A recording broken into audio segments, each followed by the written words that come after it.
सबसे पहले आप सबको महाशिवरात्रि की ढेर सारी शुभकामनाएं। हमारे परम पिता महादेव की का आशीर्वाद हमेशा आप सब पर बना रहे। आप लोग हमेशा खुश रहें, अपनों के साथ रहें। और इसी के साथ हमारी कहानी पिता का दूसरा भाग।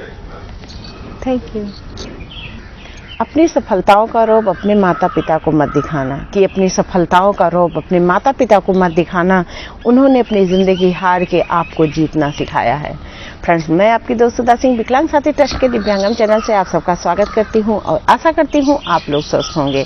तो फ्रेंड्स, आप लोगों को मेरी स्टोरी पिता कैसे लगी, पसंद आई ना?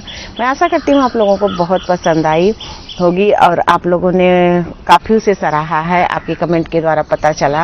और फ्रेंड्स, हमारे पिता माता पिता हमारे जो है खुद को कहिए कि यूं कि खुद को झोंक के, ज़िंदगी के तपिश में झोंक के अपने बच्चों को आगे बढ़ाते हैं, अपने बच्चों को पढ़ाते लिखाते हैं। हमारे माता पिता ही, अगर हम किसी ऊंचाई पर हैं, किसी पोस्ट पर हैं, तो हमारे माता पिता का त्याग, हमारे माता पिता की तपस्या ही होती है, उनका आशीर्वाद ही होता है जिसकी वजह से हम किसी भी ऊंचाई पर पहुंचते हैं। तो फ्रेंड्स, मेरी ये कहानी पिता। अब तक आप लोगों ने सुना कि हरिनाम का बेटा अपूर्व डीएम बन जाता है और जिसकी खुशी में हरिनाम पूरे गांव में मिठाई बांटते हैं और हरिनाम जो है बहुत खुश होते हैं कि उनका बेटा बड़ा अफसर बन गया है और वो राजधानी में पोस्टेड है। और राजधानी का नाम सुनकर सब लोग बड़े खुश होते हैं कि राजधानी ऐसी जगह है जहाँ पर बड़ी बड़ी सड़कें हैं और बड़ी बड़ी इमारतें बनी हुई हैं। उन लोगों के लिए राजधानी एक सपना होता है।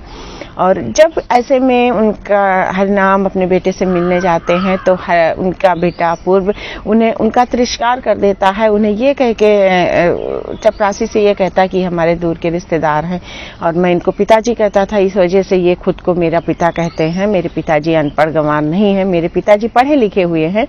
वो अपने दोस्तों से बताता है, जिस बात को सुनकर हरिनाम को काफ़ी बुरा लगता है और हरिनाम के पैरों तले जमीन खिसक जाती है। उनके एकदम वो परेशान हो जाते हैं कि हाँ, आज उनके बेटे ने उन्हें उनके अनपढ़ और गरीब होने की वजह से उन्हें पिता कहने से इनकार कर दिया। और जब ये बातें वो सुनते हैं और तो उन्हें बहुत बुरा फील होता है और वो उल्टे पैर अपने बेटे अपूर्व से बिना मिले हुए वापस लौट जाते हैं। और वो अपने उस रिश्तेदार के यहाँ नहीं जाते जहाँ पर वो शादी में आए हुए हैं। वहाँ से वो टैक्सी करते हैं और सीधे बस स्टॉप पहुँचते हैं। उनके पैर लड़खड़ाते रहते हैं। उन्हें कोई जब वो गिरने वाले होते हैं तो कोई ना कोई आदमी उन्हें संभाल देता है और इस तरह वो लड़खड़ाते हुए बस स्टॉप तक पहुँचते हैं और अपने गाँव जाने वाली बस को पूछकर वहाँ उस बस पर बैठ जाते हैं। उस बस पर बैठे बैठे उनकी आंखें आंसुओं से भरी हुई होती हैं। उन्हें लगता है कि जैसे सारा जहान उनका घूम गया हो। उनके खुद के बेटे ने उन्हें अपना पिता मानने से इनकार कर दिया हो। उन्होंने आज तक जितनी तपस्या की, जितना सब कुछ किया, सब कुछ यूँ लगा जैसे सब कुछ बिखर गया। जिस बेटे से मिलने की खुशी उनके दिल में थी, जिस बेटे से मिलने का उत्साह उनके दिल में था, आज वो सब कुछ फीका पड़ चुका था।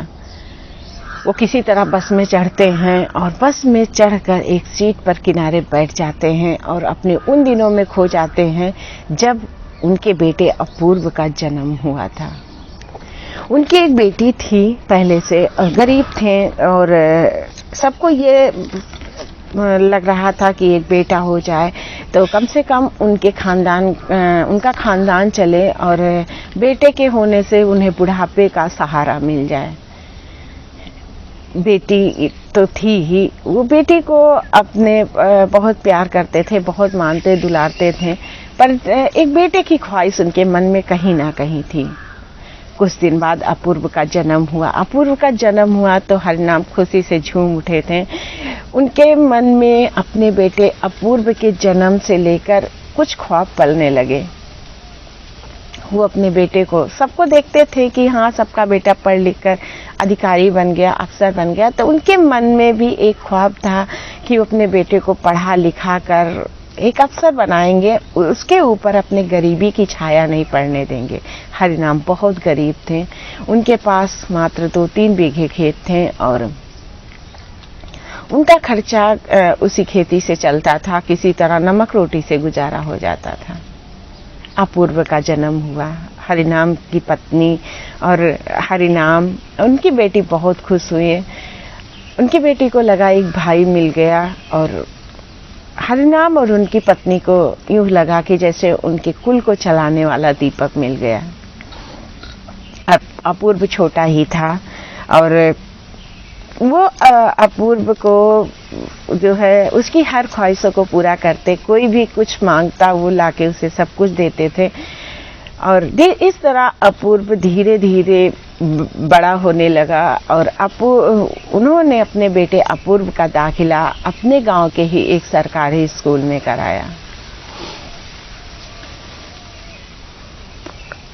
उनकी जो है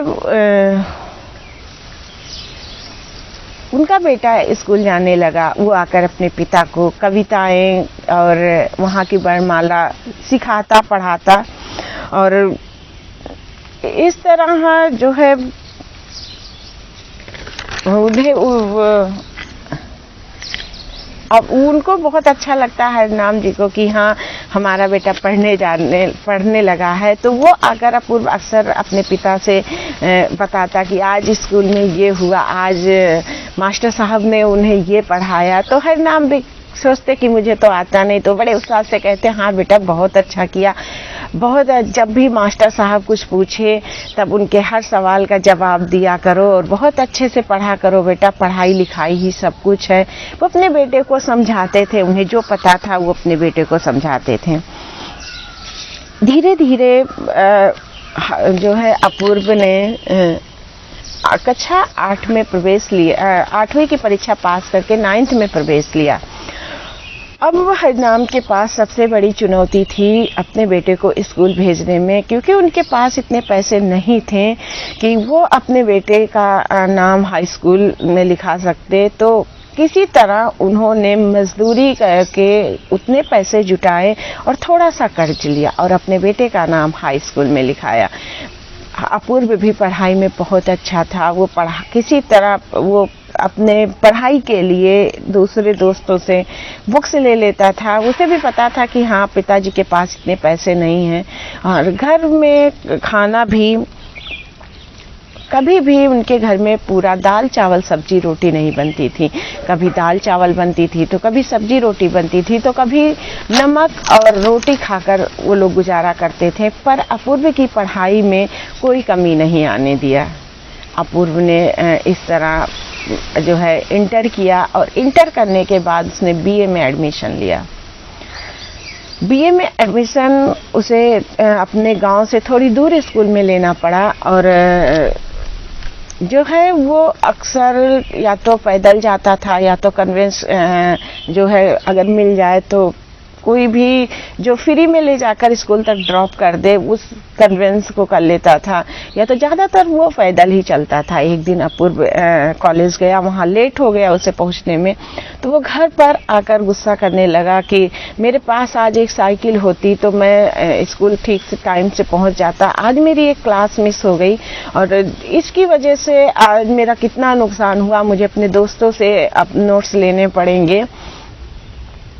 आज हरिनाम ने जब ये बातें सुनी तो उन्हें बहुत बुरा लगा और उन्होंने जो है जो अपने गांव के एक जमींदार थे उनसे कुछ पैसे उधार ले आए और कहा कि मालिक मैं आपका काम करके ये पैसे चुका दूंगा, और वो लाकर अपने बेटे अपूर्व के लिए नई साइकिल खड़ा कर दिए घर में लाकर। तो जब अपूर्व ने वो साइकिल देखा तो वो काफ़ी खुश हुआ और वो साइकिल लेकर चलाने लगा। और इस तरह जब भी अपूर्व को कोई चीज़ की ज़रूरत होती तो वो अपूर्व तुरंत जो है अपूर्व जब भी कहता तो उसके पिता हरिनाम उसे उसकी वो ख्वाहिश पूरी करने की पूरी कोशिश करते। पर अपूर्व के अंदर अपने पिता को लेकर एक हीन भावना थी। जब भी उसके दोस्त या उसके टीचर्स उसके पिता से मिलना चाहते तो वो तुरंत मना कर देता कि हमारे पिताजी बहुत बिजी हैं, नहीं आ पाएंगे, या हमारे पिताजी कहीं बाहर गए हैं तो वो नहीं आ पाएंगे। ये सारी बातें अपूर्व उनसे कहता, लेकिन कभी भी अपूर्व ने, यहाँ तक कि जब वो इंटर में पढ़ रहा था, कभी उसके यहाँ पीटीआई हुई या कुछ ऐसा हुआ और उसके पिताजी को बुलाया गया, तब उसने अपने पिताजी को अपने स्कूल में लाने से मना कर दिया था। ये सारी बातें अपूर्व के मन में शुरू से चलती थीं। वो पता नहीं क्यों अपने पिता को सबके सामने लाने में शर्मिंदा फील करता था। शायद उसके पिता गरीब थे, उसके पिता अनपढ़ थे, इस वजह से वो नहीं चाहता था कि उसके दोस्त उसका मजाक बनाएं। अपूर्व ने किसी तरह जो है बीए का पेपर दिया और यहाँ पर हरिनाम ने पूरा जी जान लगा दिया था अपने बेटे की पढ़ाई में। वो दिन रात मजदूरी करते थे, खेती करते थे। उन्होंने कई लोगों के खेत बटाई पर ले रखा था और इस तरह मियाँ बीबी दोनों जी जान से कोशिश करते थे। उनकी बेटी की भी शादी हो चुकी थी, किसी तरह उन्होंने अपनी बेटी की शादी कर दी थी और अब उनके पास सिर्फ एक जिम्मेदारी थी अपने बेटे को पढ़ाने की। वो रोज जो है अपने बेटे के लिए उनके घर में अगर कुछ बीए के फीस जमा करने के लिए उनके पास फीस नहीं होती तो वो उनके खेत में जो पेपरमिंट का तेल हुआ था, जिसे उन्होंने रखा हुआ था कि हाँ किसी ज़रूरत के टाइम पर वो बेचकर जो है उस पैसे का यूज करेंगे, वो उन्होंने अपने बेटे की फीस के लिए वो पेपरमिंट का तेल भी बेच दिया और इस तरह कर्जा लेकर और अपने घर के खर्चों को कम करके उन्होंने अपने बेटे को बीए की पढ़ाई कराई। अपूर्व भी काफ़ी मेहनत करता था, वो दिन रात पढ़ता रहता था।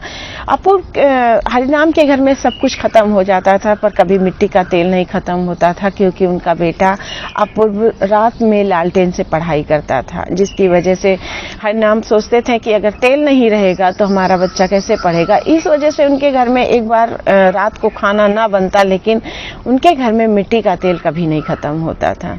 और इस तरह भी अपूर्व ने बीए की पढ़ाई की। अब उसके पास सबसे बड़ा चैलेंज था कि वो तैयारी करना चाहता था पीसीएस की, और वो चाहता था कि उसके पास सबसे बड़ा चैलेंज था कि वो कोचिंग अगर कोई करता है तो उसकी फीस वो कहाँ से भरेगा। वो काफ़ी टेंशन में रहता है और उसके इस टेंशन की वजह से उसका चेहरा उतरा हुआ रहता है और फिर जो है उसका चेहरा उतरा रहता है। वो घर में खाना ठीक से नहीं खाता और घर में किसी से ज़्यादा बात नहीं कर रहा था। ये बातें जब हरिनाम को लगा कि उनके बेटे को कोई टेंशन है, किसी टेंशन में उनका बेटा है, तब उन्होंने अपने बेटे से पूछा कि क्या हुआ बेटा, तुम इतने टेंशन में काहे हो और क्या हुआ है, क्या तुम्हारे नंबर नहीं अच्छे आए हैं। तो अपूर्व ने कहा नहीं पिताजी, हमारे नंबर तो बहुत अच्छे आए हैं, लेकिन अब मुझे आगे की पढ़ाई करनी है और मुझे घर के हालात पता हैं, मैं घर के हालात जानता हूँ, तो मैं आपसे नहीं कह सकता कि हाँ मुझे पैसे दीजिए, और मुझे पैसे की सख्त ज़रूरत है, मुझे कोचिंग में फ़ीस देना है। मैं सब कुछ पढ़ तो लूँगा, लेकिन जितने अच्छे से मैं कोचिंग में मुझे समझ में आ जाएगी, कुछ चीज़ें मुझे नहीं आती, वहाँ पर सर समझा देंगे, तो इसके लिए मुझे पैसे की ज़रूरत है। हरिनाम बहुत दुखी होते हैं क्योंकि उनके पास पैसे नहीं होते हैं। वो अपूर्व से कहते हैं कि बेटा किसी तरह इस साल तुम अगर देख लो, अगर तुम्हारा हो जाता है तो ठीक है, नहीं तो मैं उस साल तक तुम्हारे लिए पैसे का इंतज़ाम ज़रूर करूँगा। अपूर्व भी सोचता है कि बात सही है, पहली बार में किसी का कहाँ होता है, तो क्यों ना मैं पहली बार जो है अपने आप से कोशिश करूं। दोबारा में मैं पिताजी से पैसे, मेरे पिताजी ने कहा है, तो पिताजी अक्सर जब कहते हैं तो वो मेरे लिए पैसे का इंतज़ाम ज़रूर करते हैं। तो मैं दोबारा जब भी पिताजी को मतलब पिताजी मेरे पैसे का इंतज़ाम कर देंगे तब मैं दोबारा कोचिंग कर लूँगा। और वो इस तरह अपने दोस्तों से लेकर नोट्स, अपने जितने भी उसके दोस्त होते हैं सब उसकी काफ़ी हेल्प करते हैं। और क्योंकि उन्हें पता होता है कि अपूर्व पढ़ने लिखने में बहुत अच्छा है और वो ज़रूर जो है कोई ना कोई पोस्ट जो है अचीव करेगा। तो इस वजह से सारे उसके दोस्त भी उसकी बहुत हेल्प करते हैं। और इस तरह अपूर्व अपने दोस्तों से पैसे जो है नोट्स ले लेकर पढ़ाई कर रहा था। और यहाँ पर जब उन्होंने एग्ज़ाम दिया तो कुछ नंबरों से वो पीछे रह गया और उसका एग्ज़ाम बहुत अच्छा तो नहीं हुआ, लेकिन फिर भी ठीक ठाक हुआ। और फिर अपूर्व ने जब उसका नाम नहीं आया तो दुखी भी काफ़ी हुआ। तो इस पर हरिनाम को बहुत बुरा लगा कि आज अगर उनके पास पैसे होते तो उनका बेटा इतना दुखी ना होता, जिस बेटे की खुशी के लिए वो इतनी मेहनत मजदूरी करते हैं और जिस बेटे की खुशी के लिए उन्होंने इतना सब कुछ किया, आज जब वही बेटा दुखी है तो उन्हें बहुत बुरा लग रहा था। उन्होंने मन में तय किया कि किसी न किसी तरह से वो अब की बार पैसे का इंतज़ाम ज़रूर करेंगे और अपने बेटे की हर ख्वाहिश पूरी करेंगे। उन्होंने अपने खेत को, जो कि उनकी रोज़ी रोटी थी, जिसकी वजह से उनके घर का खर्चा चल रहा था, उस खेत को उन्होंने गिरवी रखा और अपने बेटे के अपूर्व के लिए फीस का इंतज़ाम किया। अपूर्व ने जो है अपूर्व को बड़ी खुशी हुई कि उसके पिता ने जो कहा वो किया। और वो बड़ी खुशी से जाकर एक कोचिंग में उसने एडमिशन लिया और पढ़ाई करना शुरू किया। वहाँ पर हॉस्टल में बाहर रहने का खर्चा सब कुछ किसी तरह हरिनाम मैनेज करते। घर में कभी कभी खाना नहीं बनता था क्योंकि घर में पैसे नहीं होते थे, तो वो लोग नमक रोटी खा लेते या गुड़ रोटी खाकर पानी पीकर अपने घर का खर्चा चलाते, लेकिन अपने बेटे अपूर्व की शिक्षा में कोई कमी नहीं होने दी, ना उसे कभी परेशान होने दिया। वो बाहर रहता, वो मेहनत मजदूरी करके किसी तरह पैसे पहुंचाते, पर हरिनाम अपने बेटे के पास हर मंथ कुछ ना कुछ भेजते जरूर थे। अपूर्व भी मेहनती था, वो बहुत मेहनत करके उन्होंने पढ़ाई की थी और वो जो है कोशिश करता कि वो बुक्स ज़्यादा ना खरीदे, लाइब्रेरी में बैठकर ही पढ़ाई करे, तो वो ज़्यादा से ज़्यादा टाइम अपनी पढ़ाई को ही देता था। और यहाँ पर इस तरह जब फिर पीसीएस का एग्ज़ाम हुआ तो अपूर्व का नाम जो है उसमें उसे करीब 6वीं रैंक मिली और वो बहुत खुश हुआ कि हाँ आज उसका नाम आ गया है। पर अभी इंटरव्यू बाकी थे, तो इस पर हरिनाम को वो आकर अपने पिता से कहता है कि पिताजी एक पावदान और बाकी है, मैं उसे कंप्लीट कर लूँ तो फिर मुझे नौकरी मिल जाएगी और घर के जितने भी प्रॉब्लम्स हैं सब दूर हो जाएंगे। हरिनाम बहुत खुश होते हैं कि चलो अच्छा हुआ कि इतने दिन मैंने जो भी मेहनत की, जो भी मजदूरी की, एक दिन हमारा बेटा जो है हमारे सपनों पर खरा उतरेगा और वो मैंने जो भी खेत गिरवी रखे हैं सब कुछ छुड़ा लेगा। तो उन्हें कोई चिंता भी नहीं थी कि हाँ जो है मेरा खेत गिरवी रखा हुआ है कि घर का क्या है, घर का खर्चा तो ऐसे भी चल जाएगा। और वो किसी तरह इधर जब अपूर्व का नाम आ गया था तो कुछ दिनों के लिए वो घर पर छुट्टी पर घर पर आ गया था, इंटरव्यू के लिए टाइम था।